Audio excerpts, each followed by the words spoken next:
Olá, olá, meus amigos! Estamos de volta para os nossos estudos sobre o novo Código de Processo Civil. Sejam todos muito bem-vindos. Aqui quem fala é o professor Stanley Costa, professor de Direito Civil, Processo Civil, aqui da LAC Concursos. E hoje nós vamos dar sequência na nossa viagem, na nossa jornada sobre o novo CPC. Sequência com um tema deveras importante. Tema extremamente importante para você concurseiro, para você profissional do direito. Isso porque atos processuais, nosso tema de hoje, sempre foi um tema importante. Só que ele foi sensivelmente modificado pelo novo Código de Processo Civil. E as bancas, tenho dito, gostam muito daquilo que é novo. Então você tem que estar por dentro das inovações, portanto não perca a aula de hoje. Acompanhe a nossa aula, abra o seu caderno, abra o seu CPC já para fazer as suas marcações, as suas anotações, porque hoje nós vamos falar sobre atos processuais. Uma aula um tanto quanto extensa, nós vamos dividir em diversas partes. Nós vamos falar sobre conceitos dos atos processuais, atos das partes, pronunciamento do juiz, atos do escrivão, vamos falar sobre forma, tempo, lugar dos atos processuais, negócio jurídico processual, vamos falar sobre prazo, sobre calendário, ou seja, tema extremamente importante, não perca de vista, bastante atenção, já deixa aí o seu vade-mecum aberto, o seu caderno, sua caneta preparada, porque a nossa aula começa nesse exato momento. Atos processuais. E nós vamos começar pelo começo. O que são atos processuais? Qual é o conceito de ato processual? O que eu quero que você compreenda nesse primeiro momento é que ato processual é uma espécie do gênero ato jurídico. Ato jurídico, que é uma matéria lá do direito civil material. Veja bem, lá no direito civil material, nós temos um tema importantíssimo chamado fato jurídico. Encontra-se na parte geral do Código Civil. E no estudo do fato jurídico, falamos sobre os atos jurídicos. Pois bem, os atos processuais são espécies deste gênero, ato jurídico. Por isso que eu acho importantíssimo e faço questão de investir um pouquinho do nosso tempo, para falarmos sobre essa disciplina do direito material. Acho importante que façamos aqui um bom fundamento bem abalizado para o conhecimento que construiremos ao longo dessas aulas. E o fundamento, a base desse nosso estudo está lá no direito civil. Portanto, permita-me investir um pouquinho do nosso tema, do nosso tempo, para falar sobre direito civil material. Fato jurídico, parte geral do Código Civil. Antes de compreendermos o que é fato, ou melhor, ato processual, importa-nos conhecer sobre o fato jurídico. O que é fato jurídico para o direito civil? O que é um fato jurídico para o direito civil? A doutrina civilista nos apresentará como conceito, quase de forma unânime, que fato jurídico é todo acontecimento relevante para o direito. Fato jurídico é todo acontecimento relevante para o direito. E eu costumo dizer que esse é o típico conceito, falo para os meus alunos lá na faculdade, esse é o típico conceito que não explica muita coisa. Cá para nós, fato jurídico, todo acontecimento relevante para o direito. Isso é uma norma de uma obviedade, porque Em verdade, o doutrinador nada mais fez do que traduzir as duas palavras que compõem a expressão. Fato é acontecimento, jurídico me remete para direito.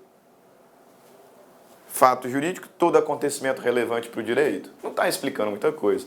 O que eu preciso saber, meus caros, é o que faz de um acontecimento relevante para o direito. O que faz com que um acontecimento não seja apenas um fato social, mas relevante para o direito e, portanto, fato jurídico. É relevante para o direito o acontecimento que cria, modifica,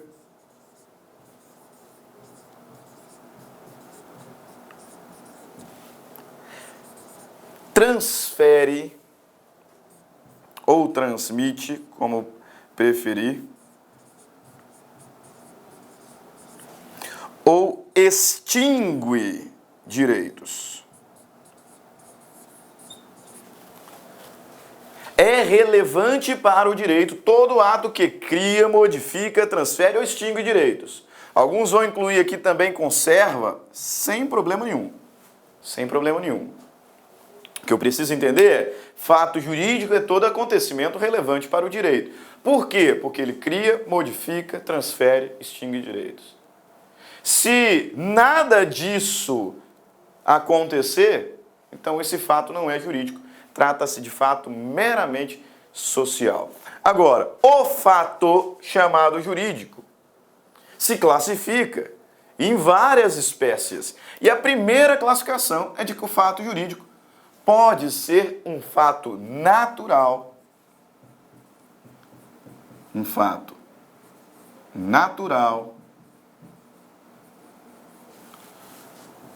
ou um fato humano.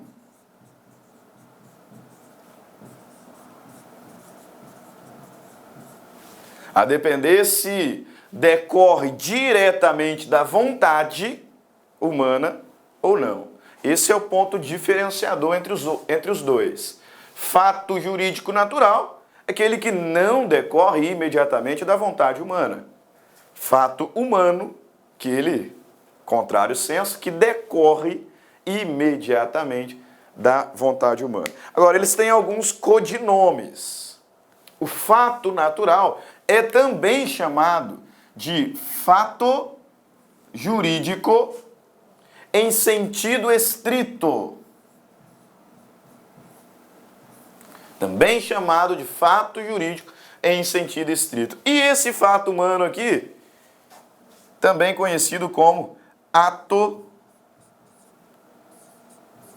jurídico. Ato jurídico. Então, fato jurídico em sentido amplo, divide-se em fato natural, também chamado de fato jurídico em sentido estrito, fato humano, também chamado de ato jurídico. O fato natural, apenas para completar, será ordinário ou extraordinário.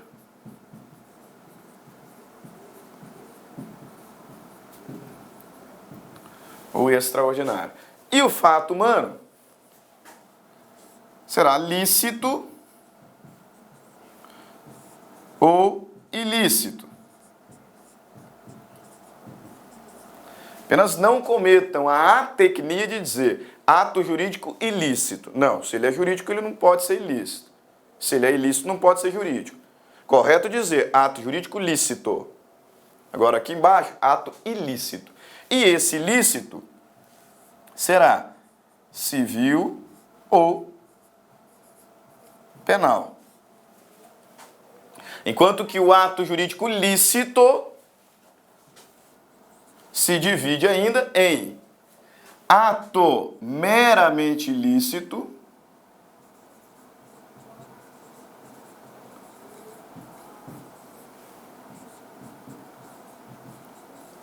e negócio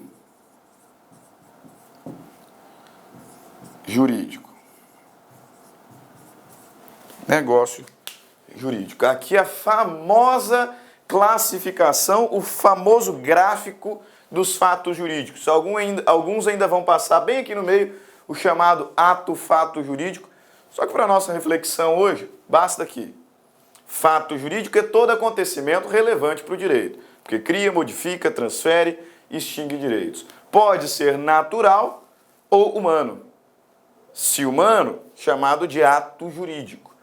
Lícito, meramente lícito ou negócio jurídico. Tá? A diferença entre esses dois aqui é que no ato meramente lícito temos manifestação de vontade, mas não deliberação de efeitos. Aqui manifesta-se vontade, mas não delibera efeitos. Por isso que se afirma que o ato meramente lícito produz efeito ex lege. Ex lege. Os efeitos estão todos consignados, estão todos previstos na lei. Manifesta ou não vontade. Se manifestar, os efeitos estão previstos na lei. Por exemplo, o reconhecimento voluntário de paternidade.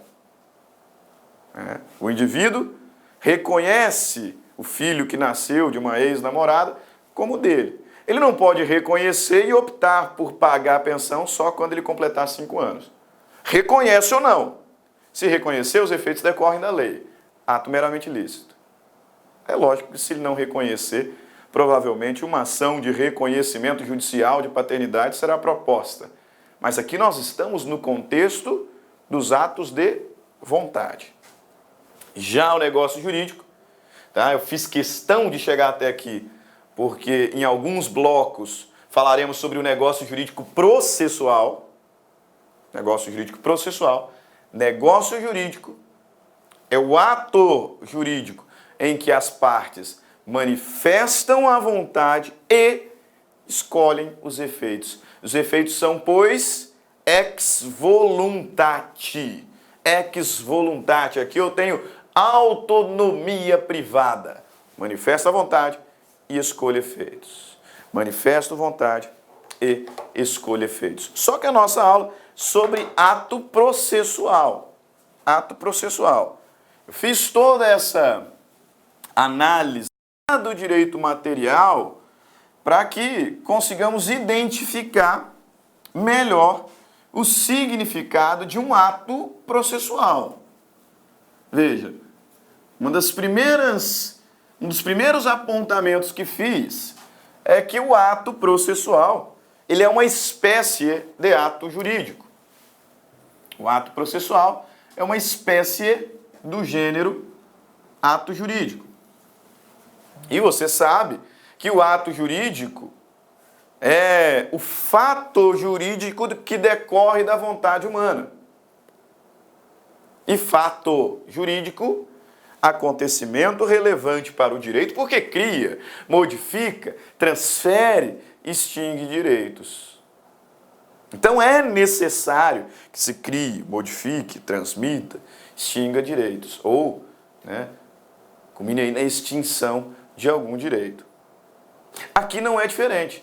Considerando que o ato processual, ele é uma espécie do gênero ato jurídico, o que nós temos é que o ato processual é o comportamento humano.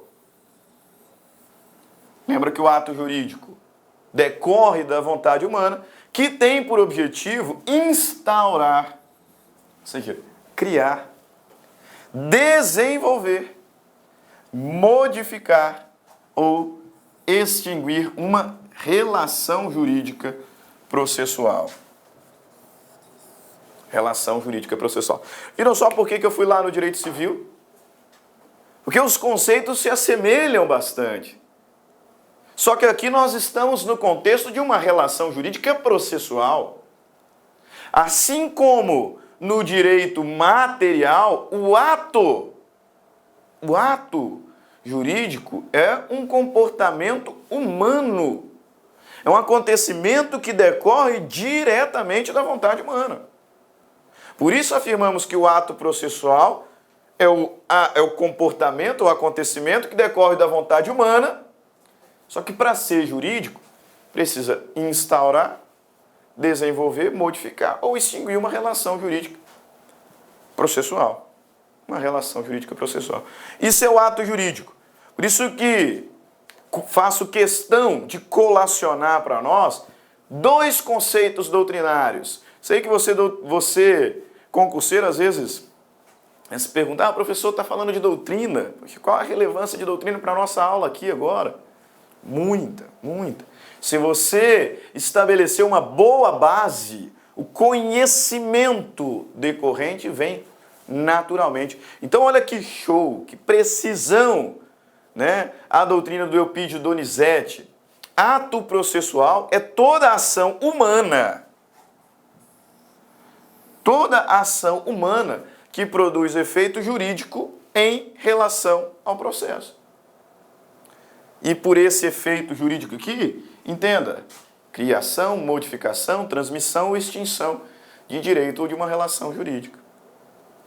Muito bom o conceito dele, mas também gosto muito, né, de uma advertência que o bom doutrinador contemporâneo Marcos Vinícius Rios Gonçalves nos apresenta no seu manual de processo civil, né? Aquele da coleção Esquematizados do Pedro Lenza. Processo civil, quem escreve é o Carlos, ou melhor dizendo, quem escreve é o Marcos Vinícius Rios Gonçalves. E nesse esquematizado de processo civil, o Marcos Vinícius Rios Gonçalves faz uma advertência interessantíssima que eu gostaria muito de compartilhar com os senhores. Ele diz o seguinte: nós não podemos confundir o ato processual com o fato processual. Lembra lá do gráfico? Fato jurídico. Todo acontecimento relevante para o direito, que cria, modifica, transmite ou extingue direitos. Fato jurídico. Se divide em fato natural, também chamado de fato jurídico em sentido estrito, e fato humano, também chamado de ato jurídico. O Marcos Vinícius Rios Gonçalves nos faz uma advertência para que não misturemos, não façamos confusão entre as expressões ato processual e fato processual. Porque o ato processual é aquele decorrente diretamente da vontade humana. Ele diz, são atos processuais os atos humanos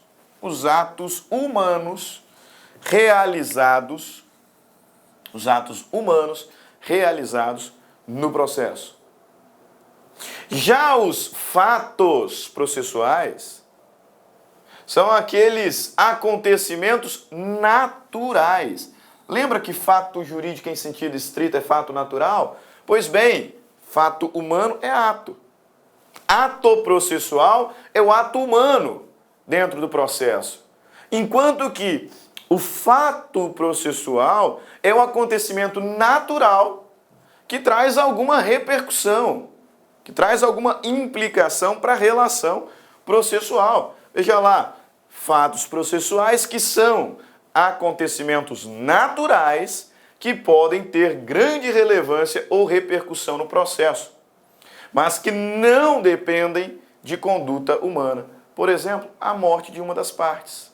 A morte de uma das partes que pode causar a sucessão processual. Pode causar a sucessão processual. Beleza? Além da morte, imagina lá um acontecimento extraordinário, uma catástrofe, né, que faça com que o fórum pegue fogo e os autos se percam. Fato processual. Não decorreu necessariamente da vontade humana. Posto esse conceito, né, apresentadas essas notas introdutórias, vamos então à análise do que o Código de Processo Civil nos fala sobre atos processuais. Começando por uma classificação. Já os advirto que o estudo dos atos processuais se inicia no artigo 188, que a gente vai falar no próximo bloco. Eu, por uma questão didática, prefiro começar aqui no artigo 200 com a classificação dos atos. Com a classificação dos atos. Nós temos, no contexto processual, atos das partes, atos do juiz e atos do escrivão ou secretário. Veja bem, atos das partes, pronunciamento ou atos do juiz, nós já vamos fazer essa diferença, e atos do escrivão ou chefe. Atos do escrivão ou chefe de secretaria. Nós vamos observar aqui nesse primeiro bloco qual a diferença, né, e quais os atos processuais realizados por cada um desses sujeitos. Em aulas passadas falamos sobre os sujeitos do processo. Identificamos sujeitos parciais e sujeitos imparciais. Agora, esses sujeitos, eles realizam atos na relação processual. Quais são esses atos? Quais as consequências desses atos? Quais as características desses atos? A começar pelos atos das partes. Então, classificação dos atos processuais. Já vimos o conceito. Classificação dos atos processuais, a começar pelos atos das partes. Artigo 200 do novo Código de Processo Civil. Observe só o que o legislador nos fala. Os atos das partes, consistentes em declarações unilaterais ou bilaterais de vontade, produzem imediatamente a constituição, modificação ou extinção dos direitos processuais. Se lembra? Fato jurídico ele cria, modifica, transmite, extingue direitos. O ato jurídico é o fato humano.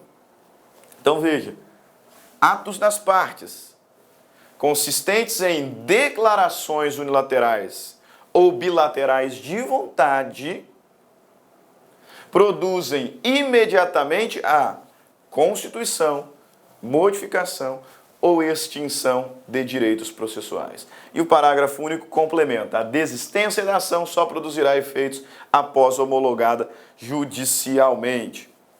Após a homologação judicial. Esse artigo é riquíssimo de informação.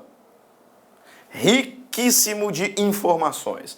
Vamos lá identificar algumas. Primeiro, o legislador nos diz que os atos das partes podem ser declarações unilaterais ou bilaterais. Em verdade, na maioria das vezes, os atos das partes serão declarações unilaterais. O que significa isso? Declarações que não dependem da manifestação de vontade da parte contrária. Declarações de apenas uma das partes, declarações unilaterais. A maioria dos atos processuais são declarações unilaterais. Petição inicial, contestação, réplica, requerimento de provas. Alguns exemplos que nós temos, dos vários, que são atos processuais unilaterais das partes. Agora, existem também atos processuais que são declarações bilaterais de vontade. Ou seja, declarações de ambas as partes, autor e réu. E nós temos também alguns atos jurídicos processuais bilaterais. Posso destacar o negócio jurídico processual. Nós vamos falar sobre ele nas nossas aulas. Daqui provavelmente 2 ou 3 blocos, nós vamos falar sobre o negócio jurídico processual, que é uma manifestação, uma declaração bilateral de vontade, ou seja, uma declaração de comum acordo das duas partes processuais, dos dois polos de sujeitos processuais, autor e réu. Outro exemplo de declaração bilateral de vontade. Temos a transação, o acordo. Um acordo de vontade que, inclusive, colocará fim ao processo com resolução meritória. Declaração bilateral de vontade. ato processual das partes. Então, os atos processuais, eles podem ser unilaterais ou bilaterais. Agora, tem uma característica que diria até mais importante. E uma informação até mais importante nesse texto do artigo 200. Que quando ele diz que os atos das partes consistentes em declarações unilaterais ou bilaterais produzem imediatamente a constituição, modificação ou extinção dos direitos processuais. Dessa informação, nós extraímos a regra de que os atos processuais produzem efeitos imediatos. Os atos processuais, eles produzem efeitos imediatos. O que significa isso, professor? Significa que eles não dependem de homologação judicial. Como regra, os atos processuais das partes produzem efeito imediatamente. Ou seja, não dependem de homologação judicial. Agora, esta é a regra. Existem exceções? Existem. E o próprio legislador, no parágrafo único do artigo 200, nos traz uma exceção. Afirmando a desistência da ação só produzirá efeitos após homologação judicial. Então, um exemplo que o legislador nos confere aqui expressamente de um ato processual que excepcionalmente não produzirá efeito de imediato. Dependerá de homologação. A desistência da ação. Exemplo de ato processual que só produzirá efeitos quando devidamente homologado. E aqui, já citei Eupídio Donizete, já citei Marcos Vinícius Gonçalves, não poderia deixar de falar do Daniel Assunção Amorim, do Daniel Amorim Assunção Neves. O Daniel Assunção, que, na minha opinião, hoje é um dos melhores processualistas no Brasil. Manual simplesmente perfeito, um código de processo comentado também, extrema qualidade, ótimo processualista, que ao falar sobre essa exceção, veja, regra, o ato processual das partes produz efeito imediatamente, independente de homologação. Excepcionalmente, alguns dependem de homologação, entre eles a desistência. E aí, ao falar sobre essa exceção, olha só que precisão do mestre Daniel Assunção. Nessa excepcional hipótese, a homologação judicial passa a ter eficácia ex nunc, de forma a se considerar a ação extinta por desistência somente após ou a partir da prolação da sentença homologatória. Nessa excepcional hipótese, a homologação judicial passa a ter eficácia ex nunc, de forma a se considerar a ação extinta por desistência somente a partir da prolação da sentença homologatória. Show de bola, ótima explicação do professor Daniel Assunção. Agora você, concurseiro, grave. Grave o seguinte: os atos das partes, como regra, produzem efeitos imediatos, ou seja, sem a necessidade de homologação judicial. Cuidado, a desistência é uma exceção. Desistência é ato processual das partes, que depende, pois, de homologação judicial. 2 artigos fecham o estudo dos atos das partes, em que o legislador nos diz, artigo 201, as partes poderão exigir recibo de petições, arrazoados, papéis e documentos que entregarem em cartório. Isso aqui, do ponto de vista prático, é extremamente óbvio. Quando você... Olá, meus amigos, tudo bem? Sou o professor Luiz. Desculpa interromper essa sua grande videoaula, mas muitos de vocês estão perguntando: professor, e o PDF dessa aula? Onde que está o PDF dessa aula? Atenção, o PDF dessa aula, a gente pede uma pequena contribuição aqui para a nossa plataforma da Lá Concursos, né? Olha só, atenção, todos os PDFs, não só dessa aula, mas todos os PDFs que eu falo que é do curso do TJ, da playlist da Lá Concurso TJ Pará 2019, né? Mais o Personal Coach. O que é o Personal Coach? É a nossa ferramenta pedagógica, ou seja, você pode assistir também esse vídeo, tá, lá na plataforma através do Personal Coach.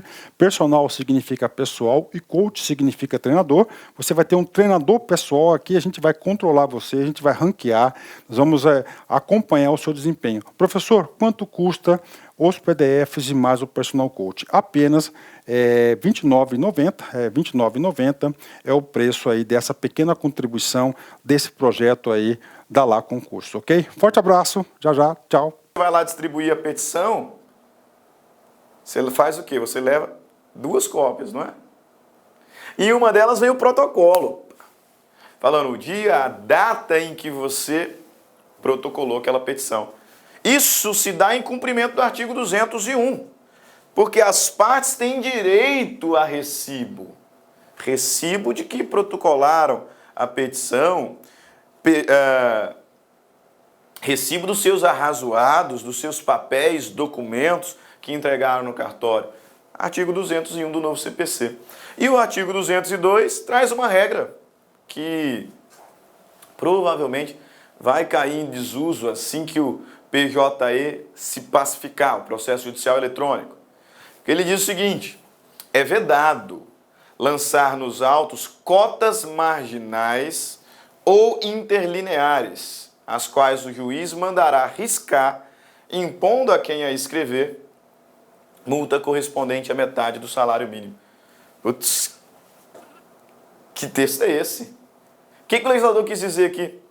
Ele diz o seguinte, que é vedado a qualquer das partes, ou qualquer daqueles que atuam no processo, escreverem notas, anotações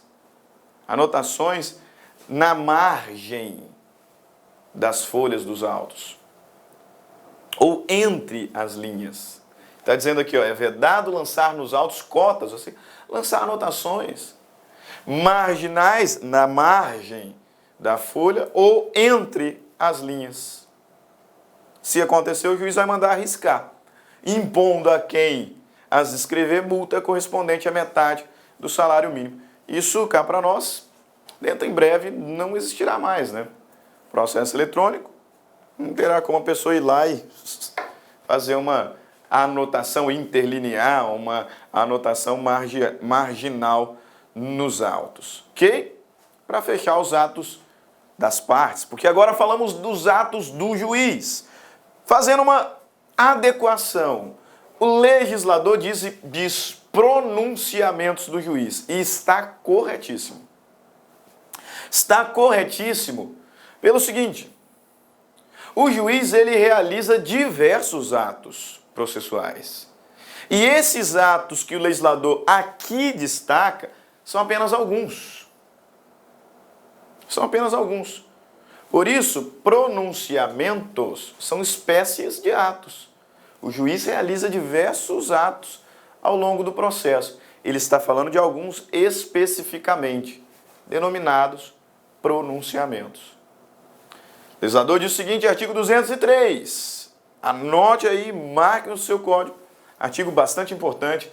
O legislador afirma: os pronunciamentos do juiz consistirão em sentenças, decisões interlocutórias e despachos. O juiz realiza diversos atos ao longo do processo. Destaquei até aqui alguns. É ele quem conduz a audiência, quem faz a colheita das provas, quem interroga as partes, quem tenta conciliar, faz a inspeção judicial. Vários são os atos do juiz. Agora nós temos alguns pronunciamentos. Pronunciamentos do juiz, que são 3: sentenças, decisões interlocutórias e despachos. Vamos ver qual é a diferença entre cada um. O que é uma sentença? O que é uma decisão interlocutória e o que é um despacho? Você sabe? Se sabe, vamos reforçar o conhecimento. Se não sabe, acompanhe aqui. O que é uma sentença? O que é uma sentença? O legislador processualista, na minha opinião, deu um verdadeiro show aqui no artigo 203, parágrafo 1º do novo CPC, porque adequou o conceito. Durante um certo tempo, falou-se no processo civil brasileiro, e inclusive esteve encartado no CPC 73, que sentença era o pronunciamento do juiz que colocava fim ao processo. Errado. Com a devida vênia. Errado. A sentença não é necessariamente o pronunciamento do juiz que coloca fim ao processo. Definitivamente não. Porque, veja bem, considerando que o juiz deu uma sentença de mérito, de procedência, essa sentença definitivamente não colocará fim ao processo. Porque após a prolação da sentença, o processo continua. Continua com o cumprimento da sentença. Continua com o cumprimento da sentença. Além disso, prolatada a sentença, a parte que sucumbiu pode recorrer. Mesmo na sentença terminativa, que é aquela que não julga o mérito. É possível que o processo continue no que tange à execução das custas processuais e dos honorários advocatícios. Então, em verdade, raras serão as vezes em que a sentença colocará fim ao processo. Conceito ultrapassado. Conceito equivocado. E aqui o legislador, em definitivo, adequou o conceito de sentença, dizendo o seguinte: ressalvar as disposições expressas dos procedimentos especiais. O que é sentença? Sentença é o pronunciamento por meio do qual o juiz, com fundamento nos artigos 485 e 487, põe fim à fase cognitiva do procedimento comum, bem como extingue a execução. Perfeito? Sentença é o pronunciamento do juiz, não põe fim ao processo, não. Mas se eu estiver falando de um processo de conhecimento, por exemplo, a sentença é o que colocará fim à fase de cognição. A fase de cognição. Porque depois eu vou continuar, vou seguir com o cumprimento da sentença. Então o legislador diz: sentença é o pronunciamento por meio do qual o juiz, com fundamento no 485 ou 487, põe fim à fase cognitiva, a fase de conhecimento. Vamos para o cumprimento agora. Põe fim à fase cognitiva, bem como extingue a execução. Mas talvez você esteja se perguntando: quais são esses artigos 485, 487? O que eles estipulam? O que eles determinam? O artigo 485, meus caros, nos traz o rol da chamada sentença terminativa. O legislador apresenta no artigo 485 as hipóteses em que o juiz não julgará o mérito, mas proferirá uma sentença. Em que o juiz proferirá uma sentença sem resolver o mérito, por isso chamada de sentença terminativa. O que ele vai nos dizer? O juiz não resolverá o mérito. Quando? E aí me traz diversas hipóteses. Dentre elas posso destacar, aqui incisos 5º e 6º, onde ele vai falar: o juiz não resolverá o mérito quando tiver litispendência, coisa julgada, perempção, quando averiguar a ausência do interesse, da legitimidade, que são condições da ação.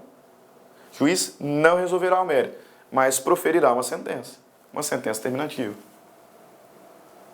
E o 487? 487, contrário senso, fala da sentença que realmente se espera do Poder Judiciário, que é a sentença de mérito. sentença definitiva que fará a coisa julgada material. Então, o que é sentença? Sentença é o pronunciamento do juiz por meio do qual, com fundamento no 485, 487, põe-se fim à fase cognitiva, fase de conhecimento do procedimento comum, bem como extingue a execução. Sentença que pode ser terminativa, sem resolver o mérito, ou definitiva, quando resolve o mérito. E decisão interlocutória? O que se entende por uma decisão interlocutória? O que é uma decisão interlocutória? Aqui o legislador ele adotou um critério residual. Ele adotou um critério supletivo. Porque, em verdade, será a decisão interlocutória toda decisão que não for uma sentença. E bem, nós vimos que sentença é o pronunciamento que põe fim à fase cognitiva ou extingue a execução, fundamentados no 485, sem resolver o mérito, ou 487, resolvendo o mérito. A decisão que não se enquadrar nesse conceito é interlocutória. Costuma-se dizer, e aqui não é de tudo errado não, né? Temos que ter um certo cuidado, não é o melhor conceito, mas abrange boa parte do que é decisão interlocutória. Alguns doutrinadores vão dizer, decisão interlocutória é aquela que é incidental, aquela que acontece no curso do processo, sem colocar fim ao processo, sem colocar fim nem mesmo à fase cognitiva. Então são decisões que elas são proferidas ao longo do processo, ao curso do processo, sem necessariamente culminar na sua extinção, resolvendo questões incidentes. Por que eu disse que hoje esse conceito não é totalmente correto? Embora muito bom, porque reconhece-se a possibilidade de uma decisão interlocutória analisar mérito. Exatamente. Por muito tempo falou-se que a decisão interlocutória é aquela que resolvia questões incidentais. Mas considerando que, na verdade, a decisão interlocutória é aquela que não extingue a fase cognitiva, nem a execução, então não extingue o processo, decisões proferidas ao curso do processo, hoje é reconhecida a possibilidade de termos uma decisão interlocutória julgando o mérito. É o que acontecerá no chamado julgamento antecipado parcial de mérito. Julgamento antecipado parcial de mérito. Como é um julgamento parcial de mérito, que está acontecendo antecipadamente, o processo continuará. Logo, estamos diante de uma decisão interlocutória, não de uma sentença. Olha o texto da lei. Decisão interlocutória. Todo pronunciamento judicial de natureza decisória que não se enquadra no parágrafo 1º. Critério, pois, residual. Supletivo, que não for sentença, é decisão interlocutória. E o despacho? Terceiro e último pronunciamento do juiz identificado na lei. Despacho. O que são os despachos? Despachos. Fazer um adendo, teve um aluno meu que falou assim, você é o que, macumba? Não tem nada a ver, tá? Não tem nada a ver com isso, não. Despacho é um pronunciamento do juiz. Só que ele é chamado de despacho porque, como regra, ele não tem carga decisória, meus caros. Veja, a sentença é uma decisão. A decisão interlocutória, como o nome sugere, é um pronunciamento com carga decisória. E os despachos? Os despachos não. Os despachos são pronunciamentos do juiz sem carga decisória, que o juiz cumpre para impulsionar o processo, para dar andamento ao processo. Quando lá no artigo 3º, artigo 4º, o legislador processualista falando sobre as normas fundamentais da jurisdição, ele elenca que a jurisdição ela é inerte, E dessa regra nós temos que o Poder Judiciário precisa ser provocado para atuar, não é isso? E nessa é da jurisdição. A jurisdição ela é inerte. Precisa ser provocado. Mas aí o legislador completa. Artigo 2º, artigo 3º. O legislador completa. A jurisdição ela é inerte, ou seja, ela se inicia por provocação da parte, mas se desenvolve por impulso oficial.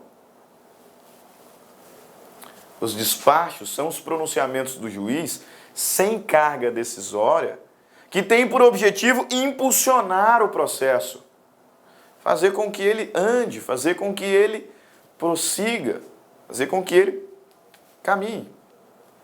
Despachos, pronunciamentos sem carga decisória. Por que não tem carga decisória? O que se reconhece é que os despachos, eles não têm aptidão para causar dano às partes, para causar lesão às partes.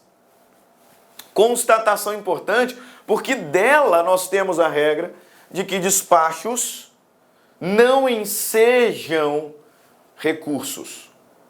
Artigo 1001 do CPC, dos despachos não cabe recurso. Por quê? Porque não tem carga decisória.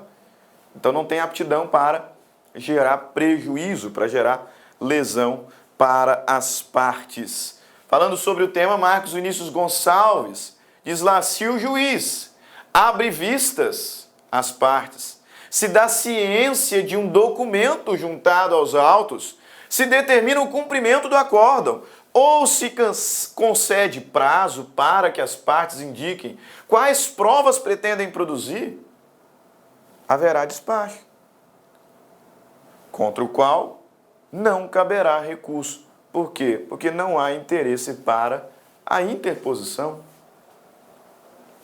Ora, o legislador processualista, expressamente no parágrafo 4 do 203, ele faz uma pequena diferenciação entre despacho e atos meramente ordinatórios. Atos meramente ordinatórios. Cá para nós, os despachos são atos ordinatórios, porque são atos que visam impulsionar o processo.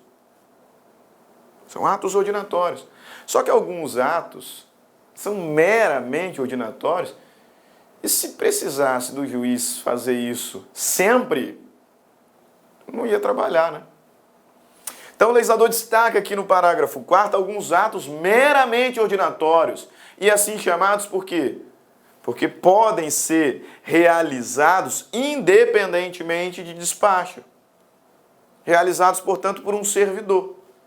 E apenas revisto, apenas fiscalizado pelo juiz. Sentença, decisão interlocutória, despacho são pronunciamentos do juiz. Os atos meramente ordinatórios são atos que podem ser realizados pelo servidor, pelos servidores. Olha o que o legislador nos diz. Os atos meramente ordinatórios, como a juntada, vistas obrigatória, independem de despacho, devendo ser praticados de ofício pelo servidor e revistos pelo juiz quando necessário. Atos meramente ordinatórios, até para não sobrecarregar o juiz, né? É uma questão de economia processual. Despachos, né? Para encerrar, o legislador no artigo 204 só faz uma adequação aqui, tá? Ele vai falar sobre, só faz uma adequação aqui em cima, 1.4, né? Aqui ele vai falar sobre acórdão. Acórdão. Você sabe o que é um acórdão? Porque o legislador nos disse que são pronunciamentos do juiz a sentença, decisões interlocutórias e os despachos. E os acórdãos? E os acórdãos? Os acórdãos, meus caros, são os pronunciamentos com carga decisória, independente se tem natureza de sentença ou decisão interlocutória. São pronunciamentos com carga decisória proferidos por um colegiado. por um colegiado. É o que acontece, portanto, nos tribunais de justiça, quando um grupo de desembargadores proferem uma decisão colegiada. Por isso, não é uma sentença, não é uma decisão interlocutória, o nome técnico que nós utilizaremos. Sim, acórdão. Acórdão é o julgamento colegiado proferido pelos tribunais. Sempre que o pronunciamento decisório for tomado por um colegiado, uma turma, uma câmara, uma sessão, um órgão especial, plenário ou outro colegiado de qualquer dos tribunais, Tribunal de Justiça, Tribunal Regional Federal, STJ, STF, TRT, sempre que nós tivermos um pronunciamento decisório tomado por um colegiado, estaremos, pois, diante de um acórdão, Ok? Artigo 205, apenas um rápido destaque, artigo 205, tá? É um artigo, de certa forma, tanto quanto óbvio, mas eu faço questão de destacar porque eu tenho visto especificamente o artigo 3º cair em alguns concursos. Então vale a pena aqui fazermos essa leitura rápida. Olha lá, artigo 205. Os despachos, as decisões, as sentenças e os acórdãos serão redigidos, datados e assinados pelos juízes. E aí ele vai falar sobre processo eletrônico, assinatura digital, né, no parágrafo 1º, no parágrafo 2º. Agora, o parágrafo 3º eu tenho visto ser em alguns concursos. Por isso fiz questão de colacionar. Olha o que o legislador nos diz. Os despachos, as decisões interlocutórias e o dispositivo das sentenças e a ementa dos acórdãos serão publicados no Diário de Justiça eletrônico. Ah, tá, isso aqui é muito óbvio, professor. Sim, é muito óbvio. Só que eu vejo alguns alunos errando afirmações, especialmente de CESP, né, essas questões de verdadeiro ou falso, em que cai lá, os despachos não precisam ser publicados no Diário Oficial. Os despachos não precisam ser publicados no Diário de Justiça Eletrônico. E alguns alunos, como patinhos, caem. Falaria-se como patinhos porque, talvez analisando a prova, mas despacho é um ato ordinatório, né? De fato ele não precisa ser publicado no Diário de Justiça Eletrônico. Então, tá certo. Os despachos não precisam ser publicados. Tá errado! Tá errado! Os despachos, as decisões interlocutórias, o dispositivo das sentenças, a ementa dos acordos serão publicados no Diário de Justiça Eletrônico. Única observação que eu faço para a gente já caminhar para o final da nossa aula, desse primeiro bloco, fazendo apenas o destaque dos atos do escrivão ou do chefe de secretaria. Nós falamos sobre o conceito de ato processual, fazendo uma reflexão lá no direito material, e falamos também sobre a classificação dos atos das partes, com as suas características, pode ser declaração unilateral, bilateral, que produz efeito imediato, com algumas exceções, no caso da desistência, deverá ser homologada judicialmente. E falamos também dos atos do juiz, mais precisamente os pronunciamentos do juiz. Sentença, decisão interlocutória, despacho e os acórdãos. E os atos do escrivão, do chefe de secretaria, são também variados. O legislador vai falar sobre o tema do artigo 206, 211. Dá uma conferidinha depois, assim que terminar a aula. Dá uma lidinha do artigo 206, 211, em que o legislador vai falar sobre os atos do escrivão. Mas eu destaco, né, em todos esses artigos, resumidamente, o legislador está afirmando o quê? Que são atos do escrivão ou do chefe de secretaria. A autuação da petição inicial. A autuação da petição inicial quando o indivíduo vai lá protocolar a petição inicial, protocola a petição inicial, faz seu registro, distribuição, tem lá uma parte burocrática, sorteio, vai chegar lá na primeira vara civil. Quando a petição chegar ao cartório, o chefe da secretaria, o escrivão, tem que autuar. Autuar, mencionando o juízo, a natureza do processo, o número do registro, o nome das partes, a data, colocar na pastinha, né? Autuação. Bem verdade que isso aqui, com o processo eletrônico, perde um pouquinho de verdade, né? Porque o advogado, na hora que vai peticionar eletronicamente, ele já é responsável por fazer menção, juízo, natureza do processo, registro, nome das partes e etc. Né? O registro sai, o número do registro sai de automático.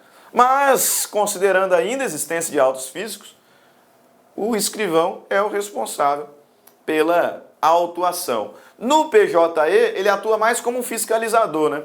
Vê se as informações preenchidas pelos advogados estão devidamente adequadas. Mas nos autos físicos, eles também devem fazer a numeração, devem rubricar as folhas dos autos, isso mesmo, né? Numerar as folhas dos autos, dá lá a assinadinha.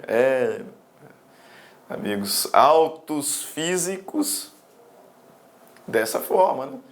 Numerar folha por folha, rubricar a atribuição do escrivão, que também faz os termos de juntada, vista e conclusão. O que o legislador vai falar do artigo 206 e 211. Muito isso aqui perde a veracidade prática com o PJE, né, em que o escrivão vai começar a atuar mais como um fiscalizador realmente, né, da veracidade das informações prestadas pelos próprios advogados. Em resumo, para fechar a nossa aula e seguir no próximo bloco falando sobre a forma dos atos processuais, vejamos aqui apenas um resumo de tudo que nós vimos na nossa aula. Atos processuais, conceito, atos processuais ou ato processual é o ato jurídico que tem por objetivo instaurar, desenvolver, modificar ou extinguir uma relação jurídica processual. Classificação dos atos, atos das partes, aqueles praticados pelo autor, réu, terceiro interveniente ou Ministério Público, quando atua como parte, em regra produzem efeitos imediatos. Atos do juiz, sentença, decisões interlocutórias e despachos. E não se esqueça do acórdão, que são os pronunciamentos decisórios de um colegiado. Atos do escrivão ou chefe de secretaria, atos de documentação e autuação do processo. Ficamos por aqui no nosso primeiro bloco sobre atos processuais. Vai lá, dê uma descansada, beba uma aguinha e volte para o segundo bloco. Te espero daqui a pouco. Até mais. Tchau, tchau. Minhas amigas, sou o professor Luiz Antônio Carvalho. Quero agradecer você que ficou no final da nossa videoaula e dar 3 recados para vocês aí da Lá Concurso, né? O primeiro é o seguinte: o PDF e mais o Personal Coach, que é a nossa grande ferramenta pedagógica para acompanhar e potencializar, acelerar seus estudos por apenas R$ 29,90. Esse é o PDF mais a metodologia, ou seja, você vai assistir os vídeos, os mesmos vídeos, mas aonde? Na nossa plataforma no YouTube, ela é a nossa plataforma do site, ok? Por R$ 29,90. E também, lembrando para vocês que nós estamos preparando uma ultra revisão de véspera de no mínimo 20 horas, tá? Eu coloco no mínimo porque eu tenho certeza que nós iremos aí ultrapassar, né? Essa carga horária de 20 horas do conteúdo focado para o TJE Pará. Essa revisão é 100% baseada em exercício da banca do CESP, né? Que a gente já começou os preparativos dessa nossa super revisão. Começará a ser disponibilizado esse conteúdo a partir do dia 6 de janeiro. E essa super revisão é pay-per-view, tem que ser no site da LAC, por apenas R$ 39,90. E se você quer mandar um recado, conversar com o professor Luiz Antônio, faço um chamamento para vocês que nós temos um programa semanal chamado Concurseiros, que a gente transmite ao vivo, sempre às 19 horas, horário de São Paulo. E o primeiro programa, o programa de estreia, dia 30/10, estarei aqui com vocês. Bacana? Então, forte abraço com vocês e até a próxima aula, se Deus quiser. Tchau, tchau. Fui! Clique lá.